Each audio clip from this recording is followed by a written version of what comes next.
Son vaxtlar bu mənə çox sıxır. Nə öyünürlər? Filan kəsin oğlu getdi Massachusetts Universitetinə girdi. Filan kəs getdi Oxfordda nə bilim. Nə olsun? Bu xəbər deyil. Getsinlər, oxusunlar, yaxşıdır. Amma bu baş xəbərə çevrilməməlidir. Nə olacaq ki, gedib oralarda oxuyub gələcək? Yekə egoist olub gələcək də.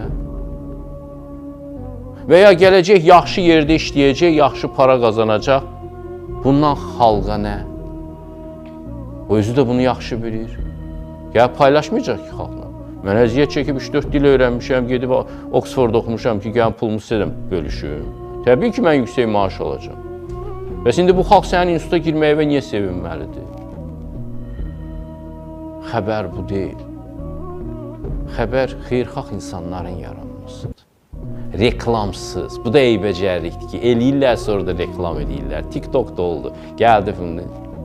Sən bilirsənmi ki, sən onu reklam eləməklə nə qədər savabını silirsən? Eləməsən daha çox olar. Reklam eləməsən daha dərinə işləyər bu. Sənin bütün daxili aləmi müalicə edir. Xeyr əməllər qədər insanı irəliyə aparan heç nə yoxdur. Mistikadır başdan ayağa. Əgər belə bəsit görünürsə və yaxud sosial paylaşım kimi görünürsə, çıxarın bunu ağlınızdan.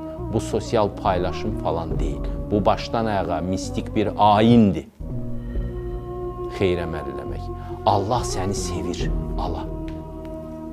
Allah, sənə Allahın məktubunu göndərmişəm. O səni sevir. Sil gözünün yaşını. Sən tək deyilsən burada deməkdir. Xeyr əməllər eləmək. Başdan ayağa mistik bir ayindir. Və bu ayinlərdə iştirak eləməyənin dini imanı yoxdur, insanlığı da yoxdur. Bu ayinlərdə becərmək, böyütmək, tərbiyələndirmək lazımdır ürəyi. Ürək ayılanda, disfunksiyadan çıxanda əsl ruhani idrak da o zaman baş verir. O idrak ki, hesablamağı, metodlarla nəyisə ortaya çıxmağı, çıxarmağı öyrənib, o idrakın ömrünə çox qalmayıb.